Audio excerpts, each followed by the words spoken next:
मेरे पिताजी कई सालों से गांव के भोजों के लिए खाना परोस रहे हैं और हर मेज के लिए केवल 500 युआन लेते हैं। लेकिन जब मेरी दोस्त लियो रुयान गांव लौटी तो उसने उन पर गांव वालों से 990,000 युआन की ठगी करने का आरोप लगाया, दावा करते हुए कि यह एक ठगी है। उसने कहा कि शहर के रेस्तरां में एबेलोन और लॉबस्टर की कीमत प्रति मेज केवल 199 युआन होती है, तो मैं ग्रामीण भोज के लिए 500 युआन क्यों लूं? गांव वाले गुस्से में आ गए। उन्होंने पैसे वापस करने की मांग की और उसे लंगड़ा तक कह दिया।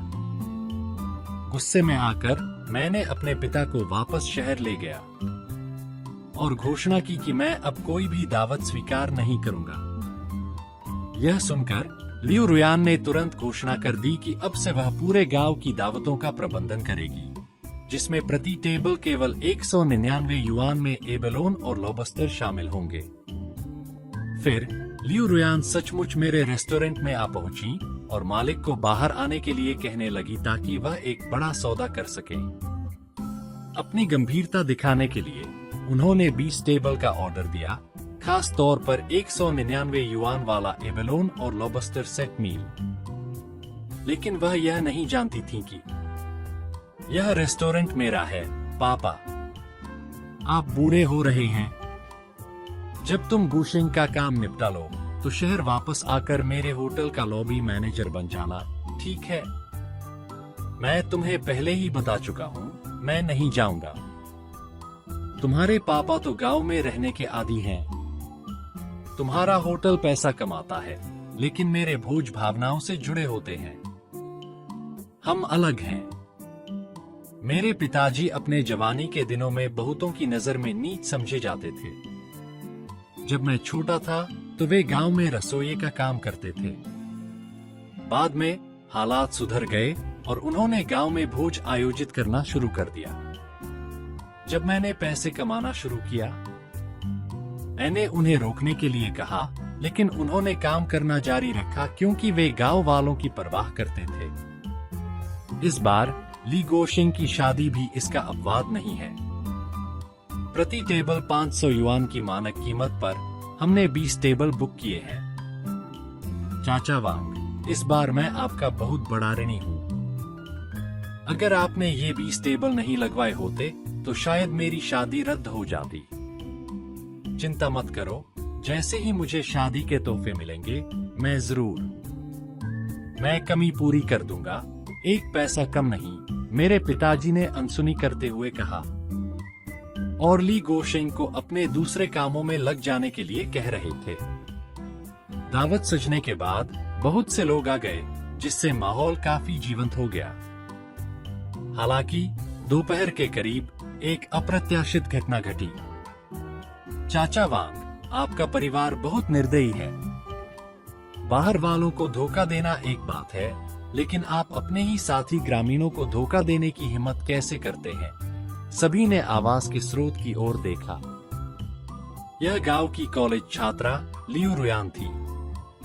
मेरे पिताजी हैरान रह गए और कुछ अटपटे ढंग से पूछा, रुयान, तुम क्या बकवास कर रही हो? हम किससे धोखा कर रहे हैं? ली गोशिंग ने तुरंत लियो रुयान से पूछा। लियो रुयान, तुम्हें क्या हो गया है? भाई गोशिंग, उन्होंने तुम्हें खाने की एक मेज के लिए 500 चार्ज किए। क्या यह तुम्हारा धोखा नहीं है? आसपास के ग्रामीण भी हैरान थे और आपस में चर्चा करने लगे। यह सही नहीं है। क्या गांव में दावतों के लिए हमेशा एक मेज का किराया 500 ही नहीं होता? मेरे परिवार, 1 महीने पहले बेटी की शादी में भी इतनी ही लागत आई थी। ली गोशिंग ने हैरान भाव से लियो रुयान को देखा। लियो रुयान, अगर आज तूने मेरे लिए कोई परेशानी खड़ी करने की हिम्मत की तो पछताएगी। लियो रुयान ने बेचैनी से पैर पटकते हुए जल्दी से समझाया, भाई गोशिंग, मैं यहाँ कोई परेशानी खड़ी करने नहीं आई हूँ। मैं बस बर्दाश्त नहीं कर सकी और चाहती थी कि सब सच जान ले। कुछ दिन पहले मैंने अपने सहपाठियों को एक शानदार रेस्टोरेंट में डिनर पर बुलाया था। मेज लॉबस्टर और एबेलोन से लदी थी। अंदाजा लगाओ इसकी कीमत कितनी आई। जैसे ही उसने अपनी बात खत्म की, गांव वालों की आंखें तुरंत चमक उठी। लॉबस्टर और एबेलोन, मैंने तो यह अब तक सिर्फ टीवी पर ही देखा है।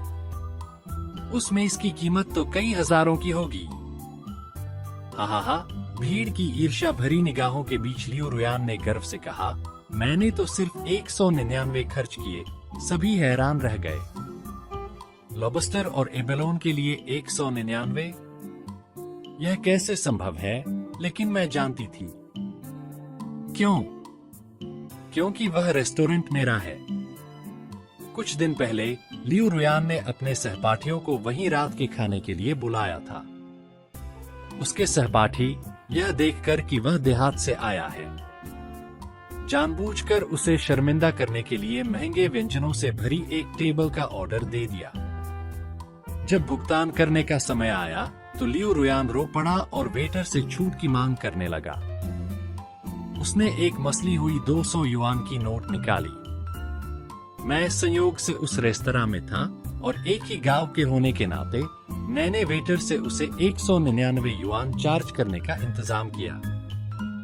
लेकिन मुझे कभी उम्मीद नहीं थी कि वह आकर मेरे पिताजी का व्यवसाय बर्बाद कर देगा। इस पर लियू रुयान जोर जोर से चिल्लाता रहा। इस रेस्तरां में लॉबस्टर और एबेलोन की एक टेबल की कीमत सिर्फ 199 युआन। उसका परिवार 500 युआन क्यों ले रहा है? क्या ग्रामीणों ने कभी यह हिसाब लगाया है कि वह प्रति टेबल 300 युआन कमाता है? 10 टेबल से 3000 युआन। वह साल में कम से कम 1000 टेबल लेता है। यह 990,000 युआन हुआ। गांव वालों को ऐसी सब्जियां उगाने में कितना समय लगेगा? मैं जमीन से केवल 990,000 युआन ही कमा सकता हूँ। इसलिए गांव का एक कॉलेज स्नातक होने के नाते मुझे गांव वालों के लिए खड़ा होना चाहिए और उनके हितों की रक्षा करनी चाहिए।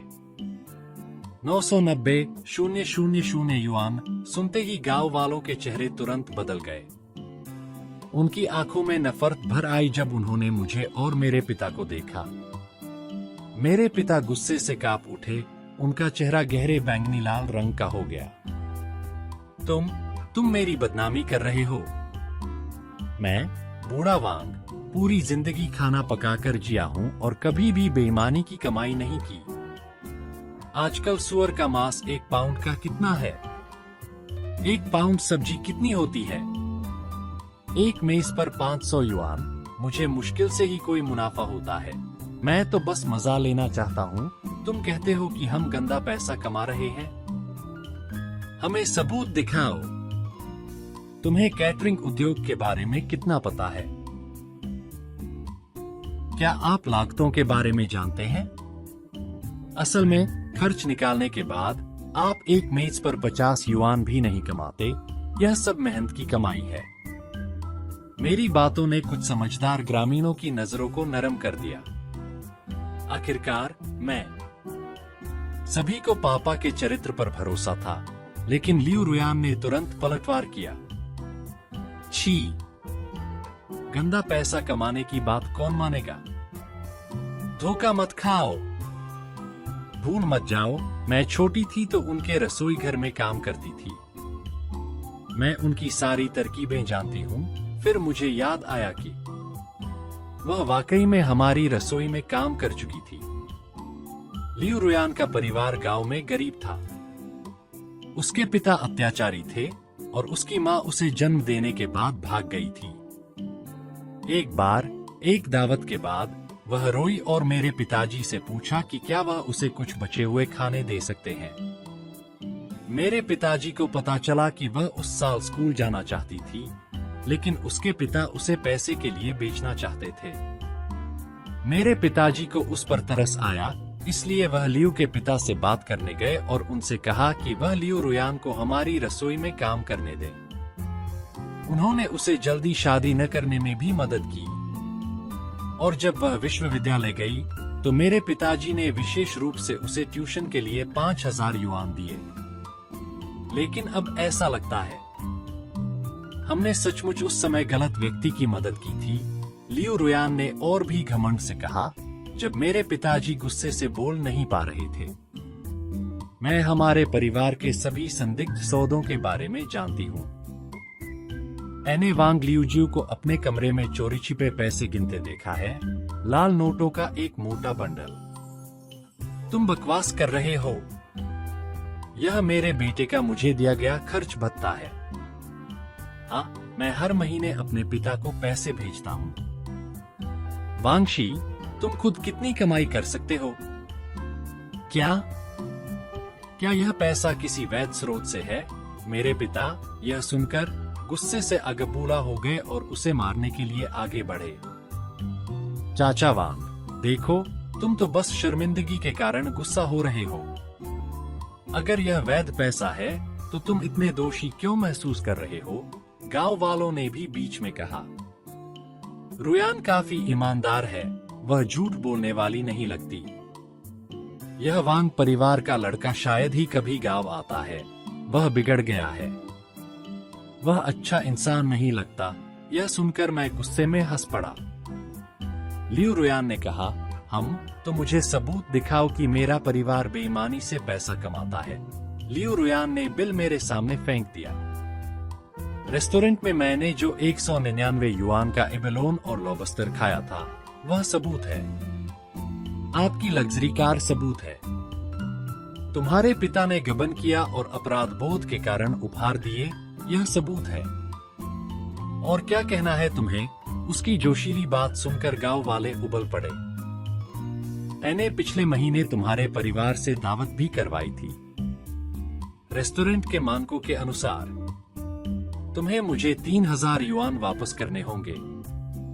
अगर तुम मुझे मुआवजा नहीं दोगे तो हम उनके कालीन तोड़ देंगे। अगर तुम मेरी चीजों को छूने की हिम्मत करोगे तो मैं पुलिस बुला लूंगी। पुलिस बुलाओ। जब अंकल हेड आएगा तो वह सबसे पहले तुम्हारे परिवार को गिरफ्तार कर लेगा। मैं शांत हो गया, यह सोचकर कि अंकल हेड को शहर से नीचे आने में कम से कम 20 मिनट लगेंगे और तब तक मेरी चीजें शायद तोड़ दी जाएंगी। इसलिए मैंने ली गोशेंग से मदद मांगी। ली गोशेंग, आज वे तुम्हारा भोज तोड़ रहे हैं। क्या तुम बस उन्हें ऐसा करते हुए देखते रहोगे? ली गोशेंग स्तब्ध रह गया और तुरंत उन्हें रोकने की कोशिश करने लगा, लेकिन लियू रुयान ने उसे पीछे खींच लिया। भाई झाओ गोशेंग, तुम्हारी शादी का क्या? मैं तुम्हारे लिए एक दावत का आयोजन करूंगा। 200 युआन एक मेज, एबेलोन और लॉबस्टर, सब कुछ शामिल। ली गोशिंग ने जल्दी से पूछा, क्या तुम्हें यकीन है कि 200 युआन में एबेलोन और लॉबस्टर ही होंगे? लियू रुयान ने गर्व से सिर हिलाया। बिल्कुल। अगर मैंने तुम्हारी शादी बिगाड़ दी तो मैं, लियू रुयान, तुमसे ही शादी कर लूंगा। ली गोशिंग ने मन बना लिया। ठीक है, मैं तुम्हारा भरोसा कर लेता हूँ। वह मेरे पिताजी की ओर मुड़ा और बोला, चाचा वांग, माफ कीजिए, मैं यह दावत नहीं कर रहा हूँ। ली गोशिंग, क्या तुम इससे ज्यादा निर्लज्ज हो सकते हो?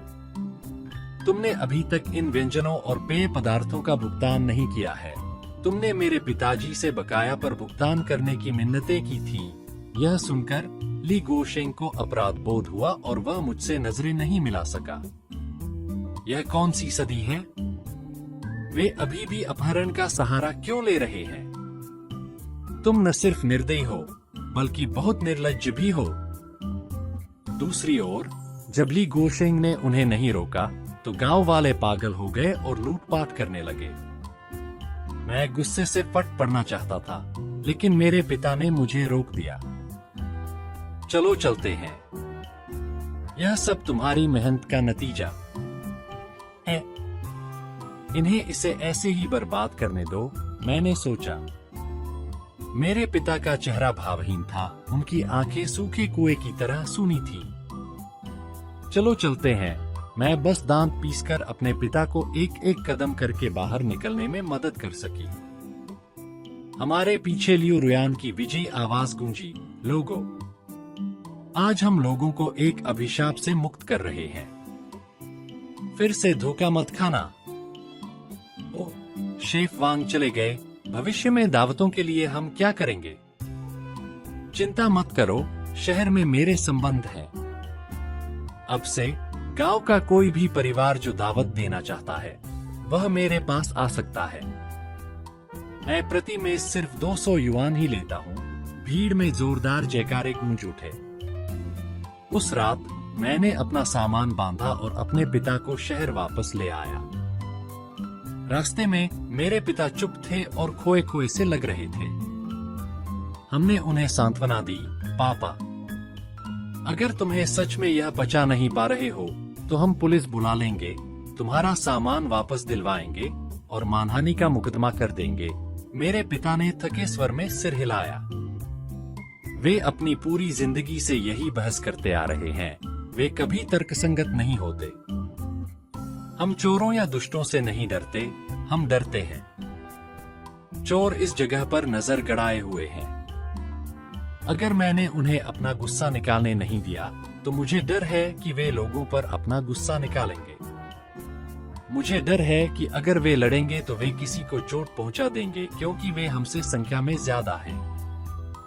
यह कहकर उन्होंने गहरी आह भरकर अपनी आंखें बंद कर ली।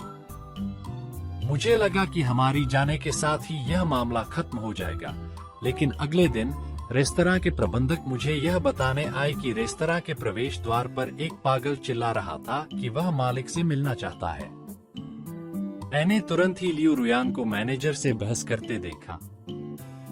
क्या तुमने यह नहीं कहा था कि अगर तुम ली गौशेंग की शादी बिगाड़ दोगी तो तुम उससे शादी करोगी? मैं अभी तुम्हारी इच्छा पूरी करती हूँ, बॉस। पिछली बार मैंने लॉबस्टर और एबलोन वाला 199 युआन का सेट मील खाया था। अगर आपको यकीन नहीं है तो मैं आपको बिल दिखा दूंगा। उसने बिल मैनेजर को थमा दिया। जब मैनेजर ने देखा कि यह रेस्टोरेंट का बिल है तो वह थोड़ा असहज हो गया, शायद इसलिए क्योंकि मैं वहां नहीं था और वह फैसला लेने में हिचकिचा रहा था। मैं आपके रेस्टोरेंट के साथ बड़ा कारोबार कर रहा हूँ। मैं अपनी सराहना दिखाने के लिए यह कर रहा हूँ। मैं अपनी ईमानदारी दिखाने के लिए सिर्फ 20 टेबल बुक कर रहा हूँ। आपका रेस्टोरेंट बहुत खाली लग रहा है। मुझे संदेह है कि आप एक दिन में 20 टेबल संभाल पाएंगे। मैनेजर ने उसे ऐसे देखा जैसे वह पागल हो। हमारा रेस्टोरेंट उच्च स्तरीय बाजार के लिए है। यहाँ के ग्राहक सभी काफी अमीर हैं। हम हर दिन कैसे भर सकते हैं? मैनेजर को चुप देख लियू रुयान अधीर हो गई। मैं आज 20 टेबल बुक कर रही हूँ, शायद कल 100। छूट कैसी रहेगी? प्रति टेबल 150। मैनेजर आखिरकार हंसने से खुद को रोक नहीं पाया। मिस, क्या आप गलत जगह पर आ गई हैं? 150 युआन में तो आपको एक कटोरी सूप भी नहीं मिलेगा। लियू रुयान ने गुस्से में पलटकर कहा, तुम बकवास कर रहे हो। पिछली बार जब मैं तुम्हारे रेस्टोरेंट में गया था तो मेज अबालोन और लॉबस्टर से भरा था और मैंने सिर्फ 199 युआन ही चुकाए थे। तुम सिर्फ इसलिए कीमतें नहीं बढ़ा सकते क्योंकि मैंने बहुत बुकिंग की है। अगर तुम्हारा खाना इतना स्वादिष्ट न होता तो मुझे इतना अच्छा कारोबार कैसे मिलता? यह सुनकर मैं सीधे उनके पास गया। ठीक है, तो किसी और को ढूंढ लो। जब लियू रुयान ने मुझे देखा तो उसका चेहरा तुरंत बदल गया। तुम अभी भी कहती हो कि तुमने गांव वालों को धोखा नहीं दिया? तुम्हें देखो, तुम तो रेस्टोरेंट में भी खा सकते हो। मैनेजर ने यह देखकर तुरंत मुझे पुकारा, बॉस। लियू रुयान की आंखें लगभग बाहर आ गईं, लेकिन एक पल बाद उसका आश्चर्य गुस्से में बदल गया। तुम सच में बेईमानी से पैसा कमा रहे हो? जो सब्जियां बड़े शहर में 199 युआन में बिकती हैं, वे गांव में 500 युआन में बिकती हैं। तुम अनपढ़ किसानों को ठग रहे हो। तुम इतने निर्दयी हो, तुम्हें स्वर्ग दंड देगा। वह आक्रोशित दिख रहा था, लेकिन उसकी आंखों में ईर्ष्या झलक रही थी। बोलते हुए उसने अपना फोन उठा लिया, मानो हमें धोखाधड़ी के लिए मुकदमा करने को तैयार हो। अंकल हैट का इंतजार करते हुए उसने एक लाइव स्ट्रीम भी शुरू कर दी। मैनेजर ने उसे रोकने की कोशिश की, लेकिन मैंने उसे पीछे खींच लिया। वह खुद को धर्मात्मा दिखा रहा था। मैं अभी अभी कॉलेज से स्नातक हुआ हूँ। मैं अपने असली नाम से अपने गांव में वांग लियूजियू के परिवार की रिपोर्ट कर रहा हूँ। उसके बेटे वांगशी और उसकी टोली ने गांव वालों को अनपढ़ समझकर उनका उत्पीड़न किया और उनकी मेहनत की कमाई ठगी कर ली। वांग लियूजियू ने गांव में लोगों से पैसे ठगे, जबकि उसका बेटा शहर में पैसा उड़ा रहा था। यहाँ तक कि ठगे गए पैसों से एक बड़ा रेस्तरां भी खोल लिया था। जैसे ही वह बोल रहा था, उसने अपना कैमरा रेस्तरां की ओर किया और उसकी रिकॉर्डिंग की। इसी समय मैं उसकी लाइव स्ट्रीम में शामिल हुआ। चैट में यह पूछने वाली टिप्पणियों की बाढ़ आ गई कि यह इतना दुष्ट कौन सा रेस्तरां है। उसने हमारी साइन बोर्ड की ओर देखा, लेकिन पारंपरिक चीनी अक्षरों को पहचान नहीं सका। मैनेजर ने दयालुता से उसे याद दिलाया, हमारा नाम तियानबाओ होटल है। हाँ, वही है। वे शहर में एबेलोन और लॉबस्टर सेट मील्स परोसते हैं, केवल 199 युआन में, जबकि उनके पिता गांव में दावतों के लिए 500 युआन लेते हैं। आप अंदाजा लगा सकते हैं कि वह कितना मुनाफा कमाता है। नाम सुनने के बाद नेटिजन्स के बीच चर्चा और भी जोर पकड़ गई। कई स्थानीय नेटिजन्स ने टिप्पणी की, तियानबाओ होटल 199 युआन का सेट मील कैसे दे सकता है? उसके यहाँ एक निजी कमरा बुक करने में 199 युआन से ज्यादा खर्च आएगा, है ना? गांव में एक मेज 500 युआन की है, जो काफी महंगी लगती है। ऊपर वाला थोड़ी समझ रखता है, ठीक है? यह सब इंक्लूसिव है, पेय, बर्तन, सब कुछ। 500 युआन में तो बहुत कुछ मिल जाता है। दर्शकों की संख्या बढ़ती देख लियू रुयान और भी अधिक उत्तेजित हो गई। उसने सीधे अपने फोन का कैमरा मेरी ओर कर लिया। वांगशी, तुम्हें और क्या कहना है? कैमरे की ओर देखते हुए मैंने तुरंत मैनेजर को उसके पिछले ऑर्डर लाने का निर्देश दिया। फिर ऑर्डर को कैमरे में दिखाते हुए मैंने कहा, यह सुश्री लियू रुयान मेरे ही गांव की पड़ोसी है। कुछ दिन पहले उन्होंने अपने सहपाठियों को मेरे रेस्तरां में रात के खाने पर बुलाया था।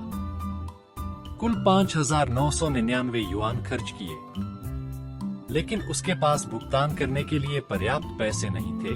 वह 200 युआन का एक नोट थामे हुए थी और वेटर से छूट की भीख मांग रही थी। वेटर के पास मेरे पास आने के अलावा कोई चारा नहीं था। अंत में एक ही गांव के होने की परवाह करते हुए मैंने उससे सिर्फ 199 युआन लिए, लेकिन वह अहंकारी हो गई, यह सोचकर कि 199 युआन में एबेलोन और लॉबस्टर खरीदे जा सकते हैं, और यहाँ तक कि गांव में भी आ गई। उसने मेरे पिताजी का कंबल फाड़ दिया और मेरे परिवार पर गंदे पैसे कमाने का आरोप लगाया। आज वह वापस आया। हमें 150 युआन के लिए 20 ऑर्डर, जिनमें से प्रत्येक की कीमत 5,999 युआन थी, डिलीवर करने के लिए कहा। हमने मना कर दिया और उसने मुझे साइबरबुल करने की कोशिश की। यहाँ असली कमीना कौन है? मैंने जल्दी से कहा, और लियू रुयान के पास प्रतिक्रिया करने का समय नहीं था। लाइव स्ट्रीम का माहौल तुरंत बदल गया। सभी ने चैट में स्पैम करना शुरू कर दिया, यह कहते हुए कि उन्होंने पहली बार किसी को खुद को साइबरबुल करते देखा था। मैं हंस कर मर रही हूँ। हा, क्या यह महिला ठीक है? 199 युआन में एबेलोन और लॉबस्टर चाहती है? यह तो हद है। बॉस को सच में एक कृतज्ञ मिला है। लियू रुयान का चेहरा मुड़ गया जब उसने स्क्रीन पर चिल्लाया, तुम लोगों को क्या पता? वह गंदा पैसा कमा रहा है, वरना वह रेस्टोरेंट कैसे चला सकता था? हम एक ही गांव के हैं। वह इतना आराम से जी रहा है, जबकि मैं इतनी गरीबी में क्यों जी रहा हूँ? असली वजह यह है कि उसका परिवार गांव वालों से उनका पैसा ठगता है, जबकि मैं नहीं।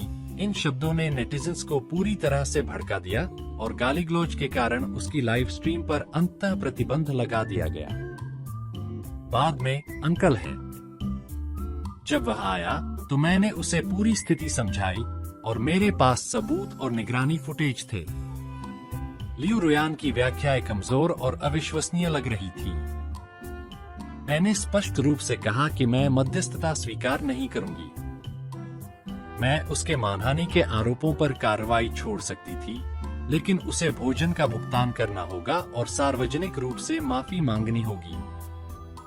पैसे चुकाने और माफी मांगने तथा हिरासत में लिए जाने के बीच उसने अंततः पहला विकल्प चुना। हालांकि भुगतान करते समय उसकी आंखों में नाराजगी झलक रही थी। मैंने मैनेजर को हमारे ग्राहक को ठीक से बाहर तक छोड़ने का निर्देश दिया। जब हम दरवाजे पर पहुंचे तो मैनेजर ने लियू रुयान से फुसफुसा कर कहा, मिस, आपको समझदारी से काम लेना चाहिए। आप 199 युआन में अबालोन और लॉबस्टर कैसे पा सकती हैं? यह एक हाई क्लास रेस्टोरेंट है, सड़क के उस पार वाले उस जगह की तरह नहीं जो लोगों को धोखा देने के लिए पहले से बने व्यंजन इस्तेमाल करती है। यह सुनते ही लियू रुयान की आंखों में तुरंत चमक आ गई। लियू रुयान के जाने के बाद रिसेप्शनिस्ट अचानक मेरे पास आई और बोली, भाई 11, कल मेरी माँ ने मुझे फोन करके पूछा था कि सब कैसा चल रहा है। और लियू रुयान ने जो पैसे चुकाए, वास्तव में ली गोशेंग ने ही उसे दिया था। शादी के भोज का पैसा ली गोशेंग कल खर्च करने वाला था। अगर उसे पता चल गया कि लियू रुयान ने चुपके से पैसे खर्च कर दिए हैं, तो मामला दिलचस्प हो जाएगा। रिसेप्शनिस्ट मेरे गांव की रिश्तेदार की बेटी थी। मैंने मुस्कुराकर उससे कहा कि वह मेरी आंटी का धन्यवाद मेरे लिए कह दे और उनसे कहें कि वे अपनी जांच जारी रखें। बस रुको, असली तमाशा तो अभी बाकी था। जैसा कि उम्मीद थी, रेस्टोरेंट से निकलने के बाद लियू रुयान सड़क के पार एक बड़े रेस्टोरेंट में चली गई।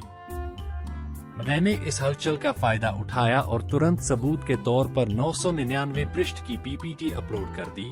साथ ही एक कैप्शन दिया जिसमें पूरी कहानी बताई गई थी, जिसमें यह भी शामिल था कि कैसे मेरे पिता ने लियू रुयान की बचपन से मदद की थी और कैसे उसने उनके साथ विश्वासघात किया। मैंने यह साबित करने के लिए अपने पिता के बैंक स्टेटमेंट भी जारी किए कि मेरे पिता ने न केवल अवैध रूप से पैसा कमाया था, बल्कि कई ग्रामीण भी उन पर पैसे के लिए बकाया थे। यह घटना तुरंत वायरल हो गई और मैंने इस ट्रैफिक का इस्तेमाल एक पूरी तरह से अलग बाजार खोलने के लिए किया। मुझे विश्वास है कि अब से व्यापार और भी बेहतर होता जाएगा। उस दोपहर लियू रुयान फिर से मेरे होटल में आई और बोली, तो क्या अगर तुम्हारे पास एक रेस्टोरेंट है, मैं भी एक दिन खोल लूंगी। तुम्हें लगता है कि अगर तुम मुझे ऑर्डर नहीं दोगे तो मैं कुछ नहीं कर सकता? मैं तुम्हें बता दूं, सपने देखो। एक दिन मैं सबको बता दूंगा कि मैं गांव का गौरव हूं। मैंने ये गालियां खुद नहीं सुनी, मैनेजर ने मुझे बताई। मैनेजर ने यह भी कहा कि जब मालिक लियू रुयान चली गई, तो वह एक युआन रेस्तरां से कई डिब्बे ले गई। वे पहले से बने भोजन की तरह दिख रहे थे। यह उम्मीद थी, क्योंकि लियू रुयान को यह नहीं पता था कि सड़क के पार वाले रेस्तरां के मालिक पिछले महीने मेरे पास आए थे और कहा था कि उनके पास एक्सपायर होने वाले तैयार भोजन का एक बैच है और उन्होंने पूछा था कि क्या मुझे इसकी जरूरत है। उन्होंने कहा कि वह मुझे यह कम कीमत पर दे सकते हैं, लेकिन मेरा रेस्तरां तो पुराने ग्राहकों पर ही निर्भर करता है। मैं पहले से बने भोजन कैसे परोस सकता हूँ? क्या इससे मेरी अपनी प्रतिष्ठा खराब नहीं होती? इसके अलावा वे पहले से बने भोजन बिना नियम कानून के उत्पाद थे। उन्हें ताज़ा और स्वादिष्ट दिखाने के लिए उनमें तरह तरह के एडिटिव्स मिलाए जाते थे, जो लोग अक्सर एडिटिव्स का सेवन करते हैं। सौभाग्य से उनमें प्रतिरोधक क्षमता विकसित हो गई थी। अगर कमजोर पेट वालों ने इसे खा लिया होता तो परिणाम अकल्पनीय होते। सचमुच ली गोशेंग की शादी के दिन कुछ भयानक हुआ। दावत में खाने वाले सभी गांव वाले जहर की चपेट में आ गए। चूंकि इतने सारे लोग प्रभावित हुए थे, इस घटना ने उच्च अधिकारियों का ध्यान आकर्षित किया। सभी व्यंजनों को जांच के लिए भेजा गया और ली गोशेंग और लियू रुयान को गिरफ्तार कर लिया गया। फिर रिसेप्शनिस्ट ने मुझे कुछ और विवरण बताए। भाई, मेरी माँ ने बहुत कम खाया था। जब वह घर पहुंची तो उन्हें उल्टी और दस्त हो रहे थे। जब उन्होंने मुझे बुलाया तो वह बहुत कमजोर थी। जाहिर है लियू रुयान ने पहले से पकाया हुआ खाना गर्म किया था और जब उसने उसे परोसा तो वह वाकई अच्छा लग रहा था। इसलिए ली गोशेंग खुशी खुशी शादी की तैयारी करने लगा। जब गांव वाले दावत में आए तो वे सभी बहुत उत्सुक थे, क्योंकि उन्होंने पहली बार इतने खूबसूरती से पकाए गए व्यंजन देखे थे। सबने अपने कटोरे थामकर मन भरकर खाया। हालांकि पहले से पकाया गया खाना स्वादिष्ट था, पर खाना कम पड़ गया। फिर लियू रुयान ने अपने पिता को बाद में, जब मैंने उन्हें दावत पर बुलाया, तो मैंने उनसे एक dish stir fried green beans डालकर अपनी खाना पकाने की कला का प्रदर्शन करने के लिए कहा। हालांकि हरी फली ठीक से पकी नहीं थी, जिससे एक हादसा हो गया और सभी को अस्पताल जाना पड़ा। जब लियू रुयान से पूछताछ हुई तो उसने सारी दोष मुक्ति मुझ पर थोप दी, इसलिए मैंने भी बयान दिया। जैसे ही लियू रुयान ने मुझे देखा, उसने जल्दी से कहा कि हमारे खाने में कोई गड़बड़ी नहीं थी। समस्या सिर्फ इसलिए हुआ क्योंकि हमने उनके बर्तन इस्तेमाल किए थे। लेकिन हर बात के लिए सबूत चाहिए। वह सिर्फ मनगढ़ंत बातें करके बच नहीं सकती थी। जांच के बाद मैं बेगुनाह पाया गया, इसलिए मैं आसानी से चला गया। जाते समय लियू रुयान की आंखों में मौजूद द्वेष लगभग छलक रहा था। मैं मुस्कुराया और कहा, लियू रुयान, तुम्हें जांच में सहयोग करना चाहिए। मैं तुम्हें देखने आने का मौका जरूर निकालूंगा। ली गोशेंग और लियू रुयान की गिरफ्तारी के कारण सड़क के पार एक बड़ा रेस्टोरेंट भी बंद हो गया।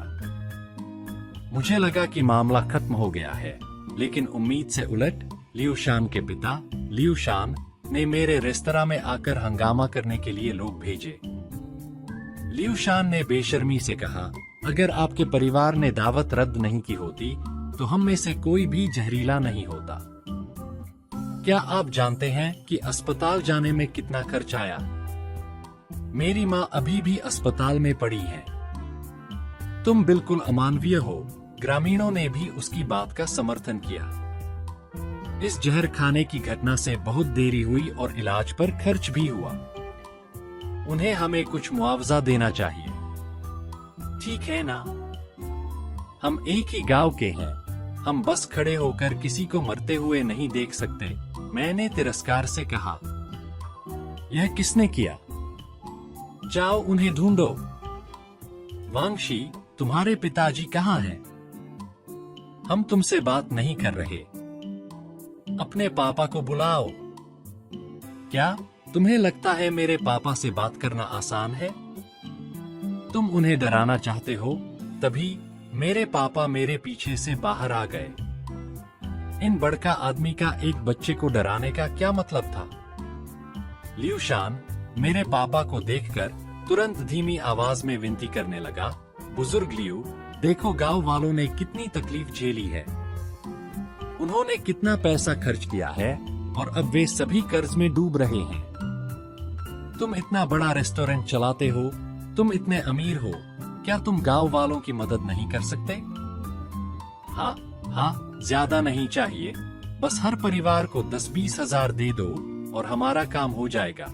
मेरे पिताजी गुस्से में हंसे, फिर उनका चेहरा अचानक तमतमा उठा। तुम लोग सच में शर्मिंदा नहीं हो? मैं 10 साल से गांव में दावतें करा रहा हूँ।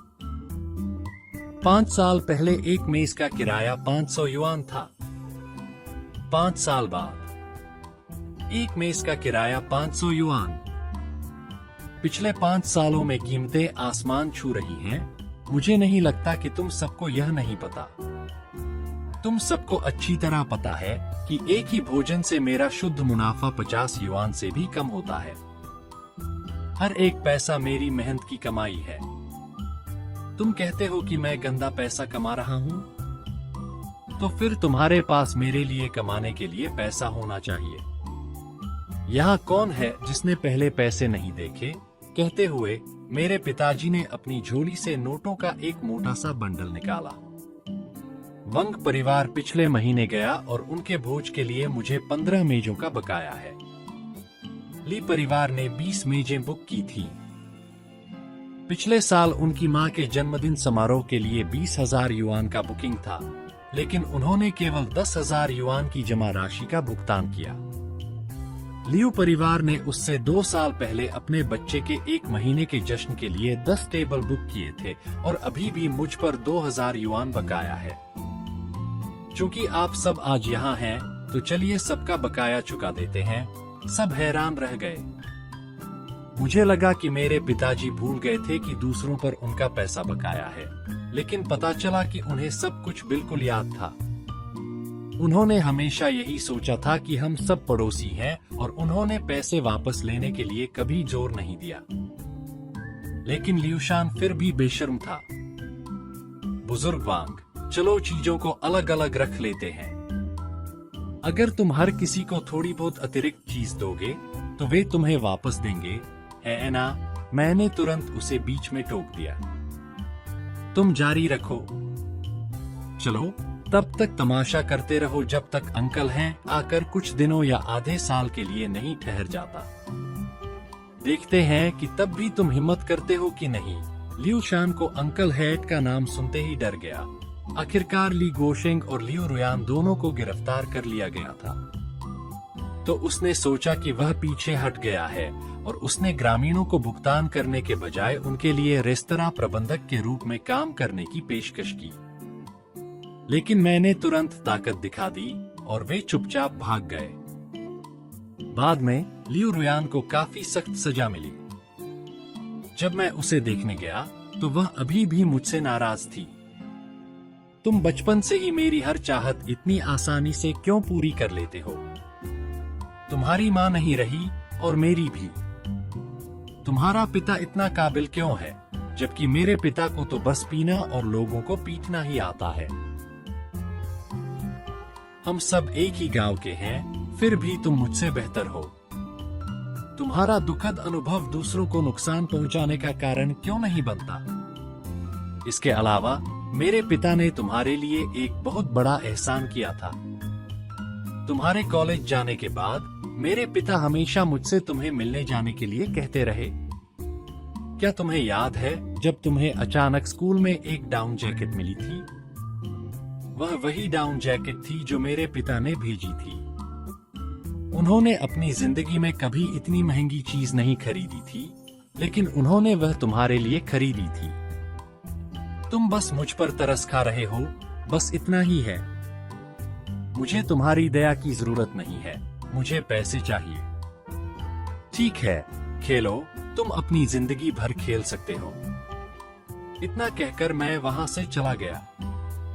बाद में गांव वाले कई बार मेरे पिताजी के पास आए, या तो पैसे मांगने के लिए या यह पूछने के लिए कि क्या वह एक और दावत कर सकते हैं, भले ही उसकी कीमत 600 युआन तक हो जाए। पता चला कि जब से मेरे पिताजी ने दावत देना बंद कर दिया था, तब से उनके उस दूरदराज के पहाड़ी गांव में कोई भी उन्हें आयोजित करने के लिए तैयार नहीं था।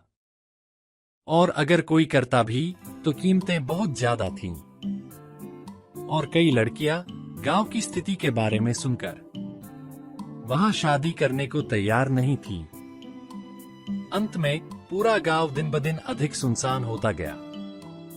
अंततः मेरे पिताजी मेरे रेस्तरां में रसोई कर्मचारी बन गए। उनके खाना पकाने का कौशल बहुत लोकप्रिय था। हर कोई कहता था कि इसका स्वाद घर जैसा है। जैसा उन्होंने कहा था, उन्हें भविष्य की परवाह नहीं थी, बस उनका अंतर्मन शांत था। मैंने तो उनके लिखे उन शब्दों को फ्रेम में बंद करके रेस्तरां की लॉबी में ईमानदार व्यापारिक प्रथाओं के प्रतीक के रूप में लटका दिया। तब से हमारा जीवन दिन ब दिन बेहतर होता गया।